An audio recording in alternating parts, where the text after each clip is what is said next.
la salud emocional, ¿sí? Quiero ahondar un poquito en ese tema. A mí hay una palabra que está estrechamente vinculada con salud, que es higiene. Casi que les diría que, y tal vez podríamos coincidir, de que es difícil que haya salud si no hay higiene. ¿Se imaginan un hospital o una clínica donde no hay higiene? ¿Me entienden? Sería muy difícil y en algunos casos imposible que haya salud sin higiene. De hecho, la higiene es como parte fundamental y básica de la salud. Y entonces, a mí me gusta el concepto de higiene emocional.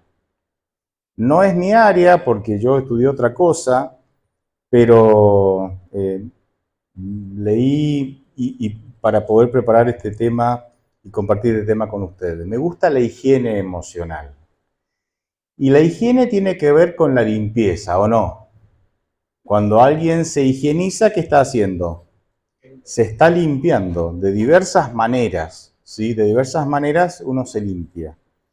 Y para limpiar hay cosas que tienen que desaparecer. O sea, yo me lavo las manos, me higienizo las manos para quitar de las manos cosas, ¿sí? Que pueden ser perjudiciales. Suciedad, bacterias y demás. La higiene con la limpieza están estrechamente relacionadas. Así que cuando hablamos de higiene emocional, también viene a mi mente automáticamente una limpieza emocional, ¿sí? Y quiero, a ver, con la ayuda de Dios, poder compartir algo breve con ustedes, pero espero que sea significativo. Hay un proverbio bastante conocido, Proverbios 4.23. Se podrían usar varios textos, yo solamente me voy a detener en este, o voy a usar como referencia a este texto. Proverbios 4.23 en la versión que yo consulté, que si mal no recuerdo era la Nueva Traducción Viviente, aunque es muy parecida a la tradicional, dice: sobre todas las cosas, cuida tu corazón, porque éste determina el rumbo de tu vida. Cuando se tradujo la Biblia a nuestro idioma y a nuestra cultura, se puso aquí el corazón como centro del pensamiento y de las emociones. Porque en el mundo occidental en que vivimos, simbólicamente, poéticamente, decimos, creemos, que el corazón es el centro de las emociones, ¿verdad? De los sentimientos. Aunque todos sabemos que esto es un lenguaje metafórico, porque ¿a dónde está el centro de nuestros pensamientos y emociones? En nuestro ser, en nuestra mente, ¿verdad? Entonces bien podríamos decir que este versículo dice: sobre todas las cosas, cuida tu mente, porque esta determina el rumbo de tu vida. Y esto es absolutamente coherente. ¿Por qué? Porque cada acción nace de un pensamiento previo, de un pensamiento automático o de un pensamiento que requiere reflexión. O sea, todo lo que yo hago nace de un pensamiento previo. Todo se inicia en la mente, todo se inicia con un pensamiento. Repito, puede ser un pensamiento automático o puede ser un pensamiento que requiera elaboración, pero todo nace en la mente. Por eso cuando Dios dice: por sobre todas las cosas, cuida tu mente, porque esta va a determinar el rumbo de tu vida, está diciendo: cuida tu mente porque a través de tu mente vas a tomar decisiones que van a marcar ¿qué? El rumbo de tu vida. Y puede ser un rumbo muy bueno o puede ser que tomemos un camino, un rumbo muy malo, ¿sí? Ahora, quiero hacer una breve diferencia, una breve diferenciación en este asunto de las emociones. Normalmente, para nosotros, sentimientos y emociones es lo mismo, ¿sí? Y están relacionados, pero no es lo mismo, ¿sí? Déjenme ser un poquito técnico aquí, ¿sí?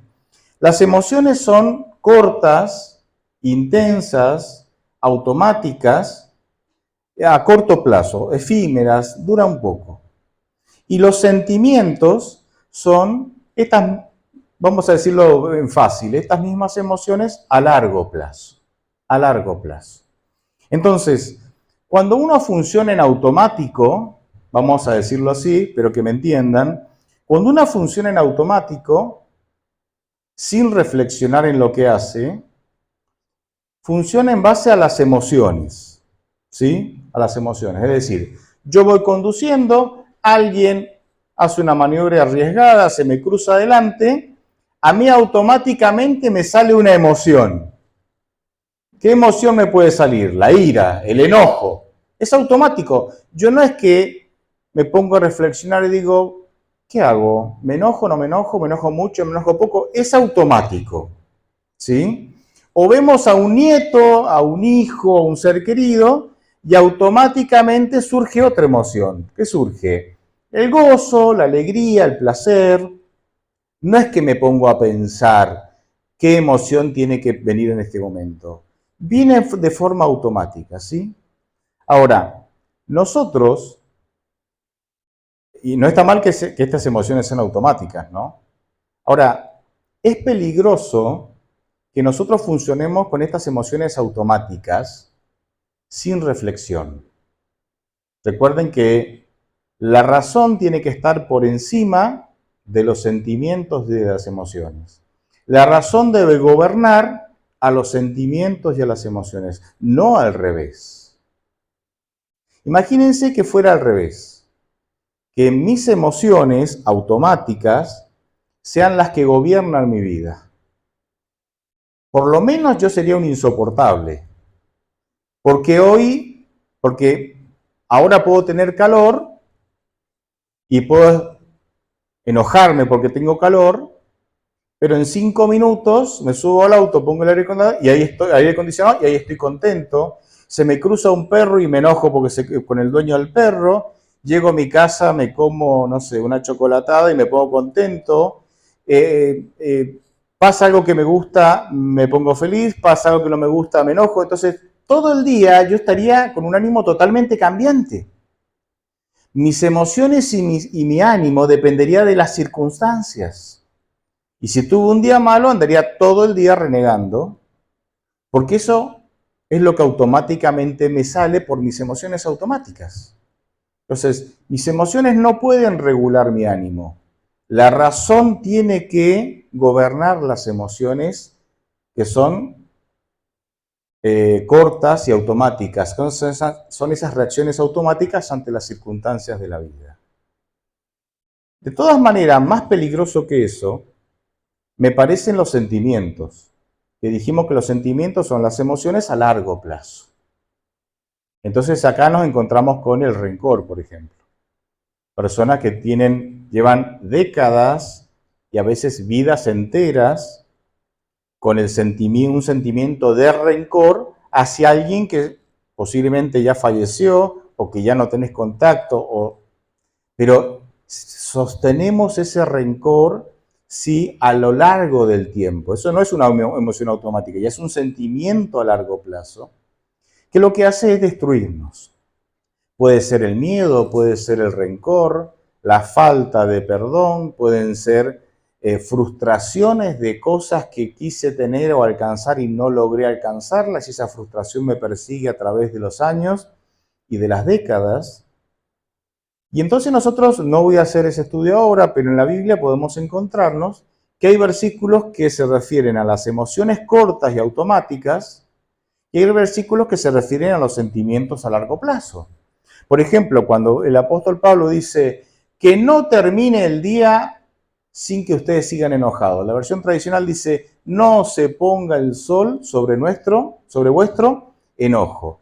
¿De qué está hablando? ¿De sentimientos a largo plazo o de emociones cortas? De las emociones. Dice, mira, la rabieta que tuviste hoy con tu esposa, con tu hijo, con tu vecino, con tu jefe de trabajo, esa emoción automática de, no sé, de ira que tuviste con alguno de ellos, que no te dure más que cuando termine el día. Obviamente se está refiriendo a las emociones que son automáticas y cortas. No se está refiriendo a sentimientos a largo plazo. Hay otros versículos que se refieren o que nos ayudan a enfrentar los sentimientos a largo plazo, como pueden ser versículos que hablan de la paciencia, de la tolerancia, del amor. Antes de ver un poquito, tirar algunas posibles soluciones para esto de la higiene emocional, algunos hablan, quiero decir dos cosas. Una es que algunos hablan de que las emociones, hay emociones negativas y positivas, ¿sí? Que otros hablan de que no, que son emociones, que son emociones. Pueden ser negativas o positivas en base a la circunstancia o al uso que yo le doy. Por ejemplo, uno puede relacionar el enojo como una emoción negativa. Sin embargo, parece que Jesús la Biblia registra que en 2 ocasiones en el Evangelio de Juan, se enojó porque hacían cosas muy malas en el templo, y en esas 2 ocasiones él se enojó, ¿y qué hizo? Limpió el templo, desocupó el templo de ladrones y personas que habían convertido, según las palabras de Jesús, el templo en cueva de ladrones. Entonces, ¿qué? ¿Estuvo mal el enojo en ese momento? No, porque el enojo, bien direccionado, puede ser la emoción, el sentimiento, vamos a decir la emoción, que me ayuda a enfrentar la injusticia. Entonces, no necesariamente la ira o el enojo es negativo. Puede ser negativo cuando uno lo usa mal o cuando lo usa en las circunstancias inadecuadas. Esto puede pasar incluso con las emociones que llamamos positivas. Si el gozo, la alegría, podemos decir que es una emoción positiva, o algunos podrían decir que es una emoción positiva. Imaginen que yo voy a un velorio o voy a una terapia intensiva con alguien que está, en el caso del velorio, muerto o debatiéndose entre la vida y la muerte en terapia intensiva, y yo voy riéndome a las carcajadas, contando chistes, o sea, ¿me entienden? Uno puede decir, ¿qué tiene de malo la alegría y el gozo? Nada, pero en esas circunstancias es la emoción incorrecta, ¿sí? No va en esa, no corresponde en esa circunstancia, genera en los otros la idea de que yo soy una persona irrespetuosa o cosas peores. Entonces, para mí no hay emociones negativas o positivas, sino que hay emociones que pueden ser positivas o negativas, depende de dónde las uso. Si yo voy a Parque La Costa y me subo a una montaña rusa en donde hay subidas, bajadas, vueltas de tirabuzón, ¿sí? Y yo puedo bajar y feliz y decir, ay, la pasé re bien. ¿Por qué la pasé re bien? Porque tuve ¿qué? Miedo. Miedo ahí mientras está. Pero ahí el miedo yo no lo relacionaría con algo negativo, sino con que el miedo me generó adrenalina y la adrenalina me generó un estado de bienestar, y sin embargo, el miedo en ese momento no fue algo negativo. Entonces, yo no hablaría de emociones negativas y positivas, hablaría de emociones, ¿sí? Que pueden ser negativas o positivas, depende cómo las usamos o depende cómo administramos la manera en el momento que se va a manifestar. Dicho esto, quiero recordarle entonces que la razón, lo que dije recién, la razón tiene que estar por encima de la emoción. Vuelvo al caso del auto. Yo voy en el auto, se me cruza alguien de manera irresponsable, la emoción automática es enojarme, pero la razón me dice, para un poco. Todo esto pasa en décimas de segundo, ¿no? Para un poco. El hombre se equivocó, pero vos tampoco sos perfecto. O sea, vos también te equivocás. No hay nadie perfecto. Al final le puede pasar a cualquiera. Y gracias a Dios no hubo ningún lastimado. ¿Para qué te vas a enojar? Y entonces la razón te hace entender de que no vale la pena dar expresión a la ira, porque finalmente a mí también me puede pasar. Por ejemplo, no es ningún secreto, y esto se sabe hace mucho tiempo y la ciencia lo ha comprobado y lo sigue comprobando, de que hay muchísimas enfermedades físicas que tienen su origen ¿dónde?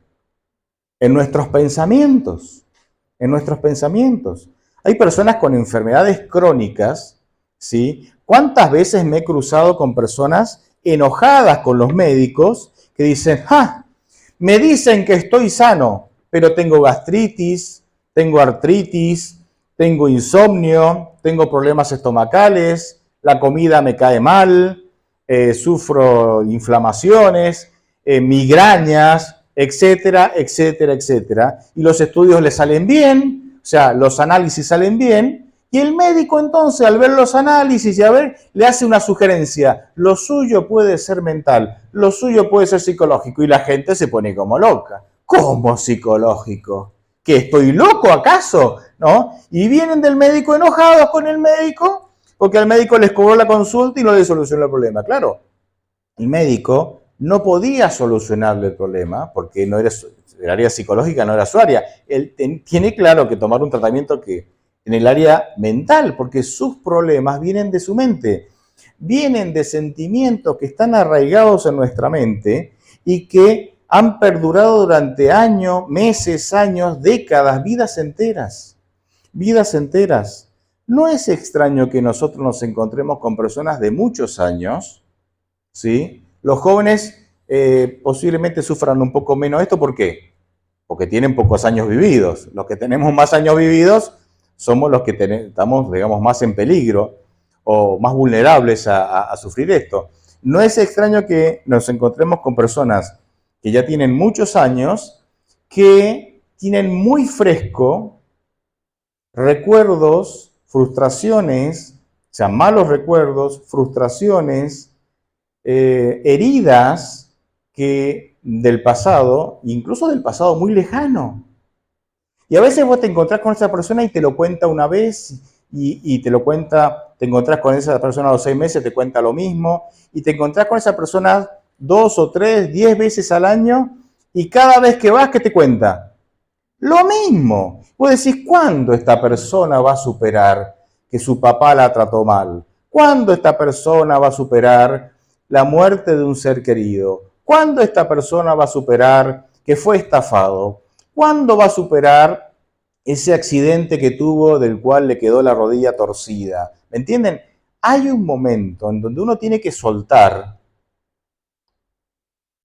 aceptar y seguir adelante para tener ¿qué? Higiene emocional.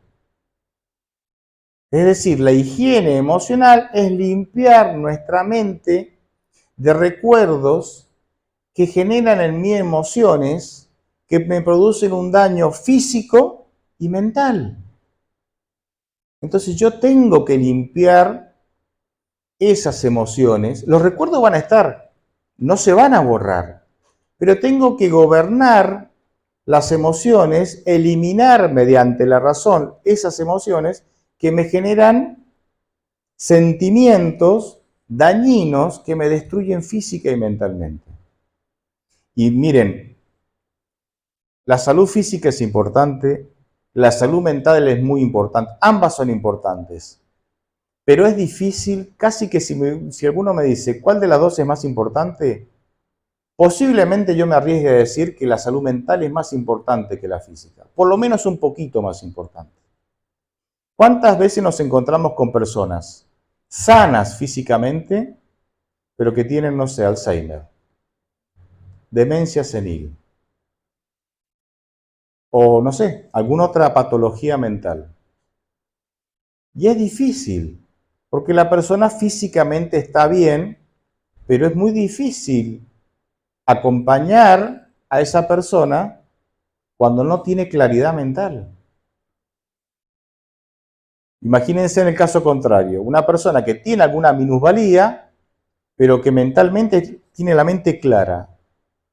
A pesar de su minusvalía, se hace más fácil acompañar a esa persona, porque entiende, porque razona, porque colabora, y colabora porque su mente está clara. Entonces, creo que nosotros no le damos la importancia necesaria a este asunto de la higiene emocional. Y déjeme darle algunos tips. Conversaba con mi hija que está ahí ya terminando psicología y la tengo en casa. Y entonces preparando este tema, ¿no? Estuvimos conversando y le digo, dame unos tips para estos sentimientos a largo plazo, que son los más dañinos, ¿no? Los sentimientos que me generan un daño físico y mental, porque son a largo plazo. En primer lugar, luchar con los sentimientos, con los pensamientos rumiantes. Ustedes saben que el rumiante es un animal que come y después, por ejemplo, los vacunos, comen y después en un momento se echan y comienzan, uno los ve echados, ¿sí? Descansando y están ¿qué? Masticando. Porque ¿qué hacen?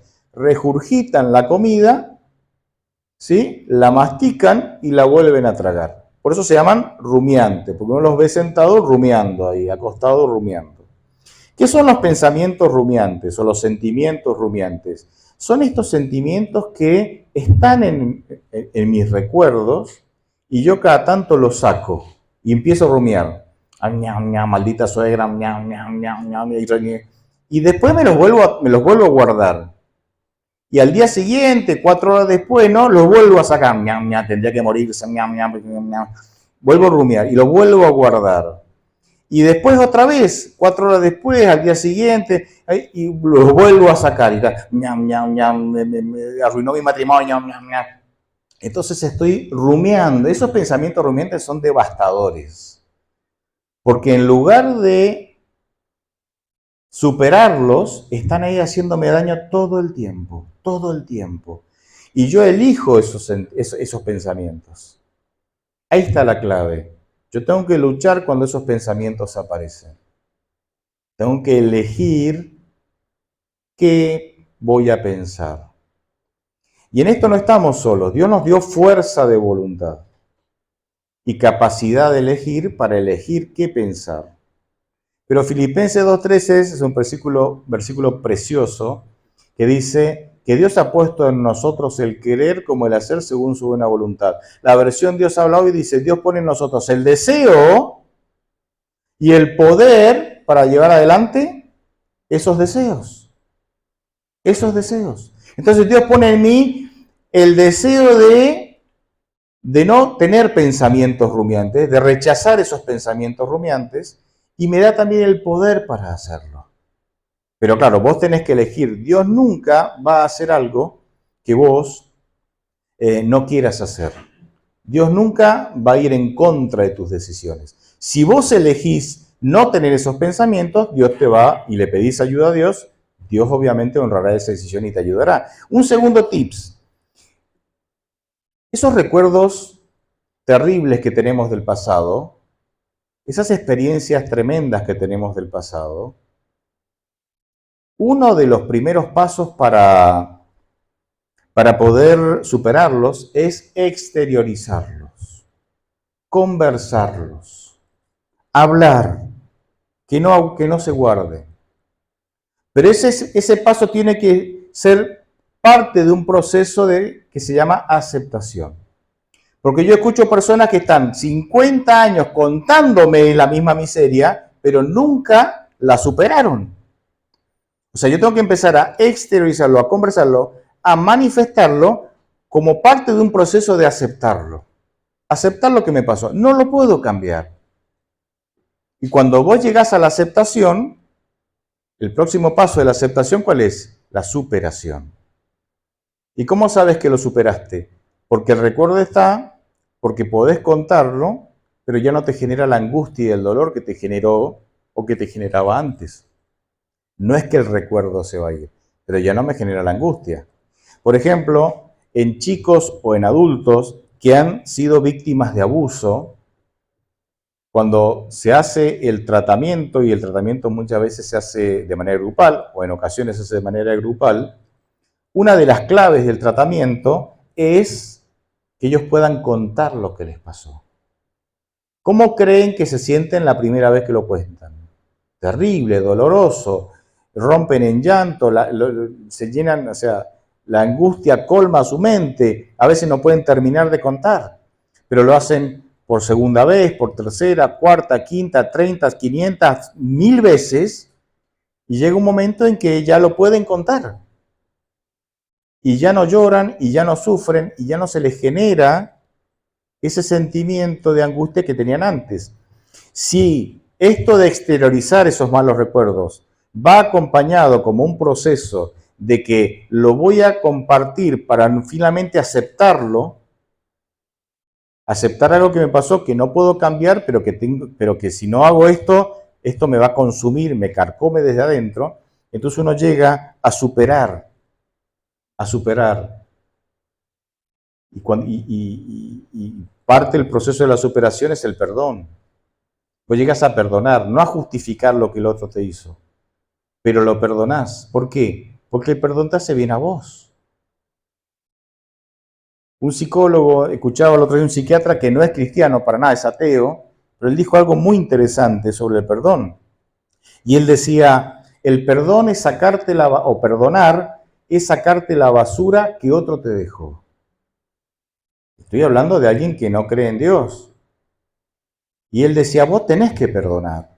Porque a veces la gente cree que esto de perdonar son los loquitos cristianos que quieren que perdonemos. No, no, no, no.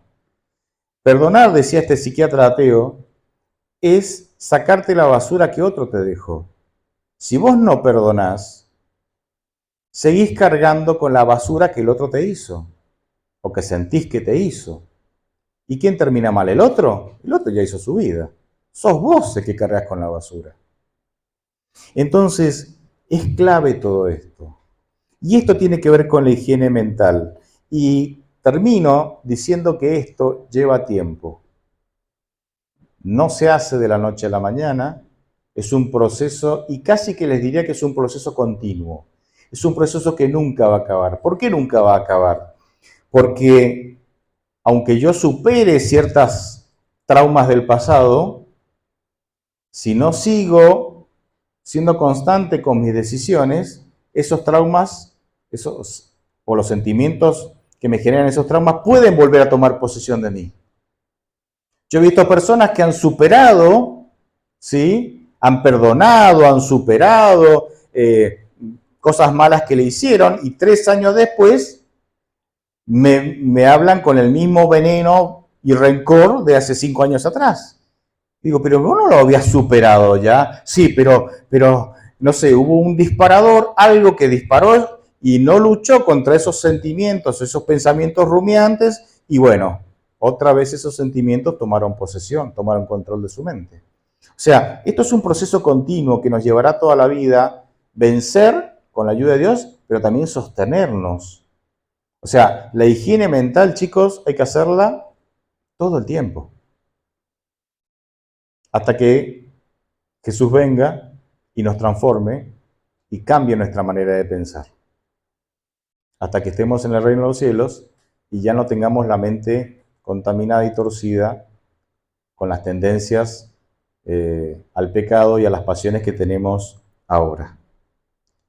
Yo los invito a que nosotros oremos por esto. Oremos por higiene mental. ¿Cuándo alguna vez vos has orado por higiene mental? ¿Saben qué? Capaz que nunca. Capaz que nunca. Y como he compartido esto en otras ocasiones, en una ocasión termino de dar este tema, y se acerca una señora ya entrada en años, ¿sí? Y me dice, todo lo que usted dijo hoy me está pasando exactamente a mí ahora. Y me lo decía con dolor, con lágrimas, porque ella no quería ser así. Pero era lo que le salía automáticamente, ¿no? Emociones automáticas. Renegaba, peleaba, no se lleva bien con la gente entonces le empieza a hacer el vacío, la esquiva. ¿Por qué? Porque vive renegando esto. ¿Quién quiere vivir con alguien renegado? ¿Quién quiere vivir con alguien que todo es negro, que todo es oscuro, que todo es mala noticia, que todo es negativo? Nadie. ¿Me entienden, no?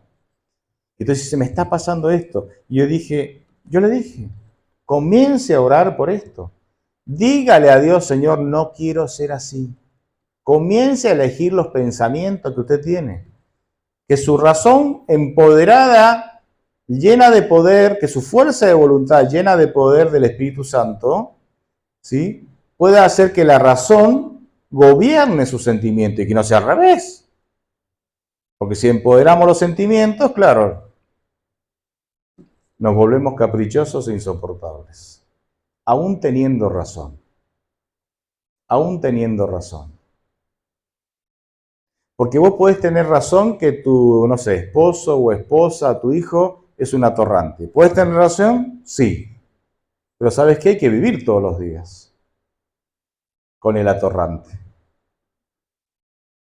Y si vos todos los días das rienda suelta a tus emociones automáticas y el otro te da razones para que vos, no sé, te enojes, ¿quién puede vivir así? Finalmente, ¿cuál es la salida obvia? Nos separamos, te vas de mi casa, o nuestros hijos le decimos, buscate otra casa, acá no te queremos más. O sea, aunque el otro o la otra persona te dé razones para que tus emociones estén todo el día alborotadas, si queremos sostener una relación medianamente estable, aún así la razón tiene que gobernar nuestras emociones. Oremos más por higiene emocional. Limpiemos con frecuencia nuestra mente de esos sentimientos que nos hacen mal. Démosle permiso a Dios para que empodere a la razón y la razón someta a los sentimientos, de tal manera que yo actúe guiado por la razón, empoderada por el Espíritu Santo y no viva en automático, reaccionando a la vida en cada circunstancia que me toca vivir, porque es muy difícil vivir así y es muy difícil vivir con alguien así. Amén.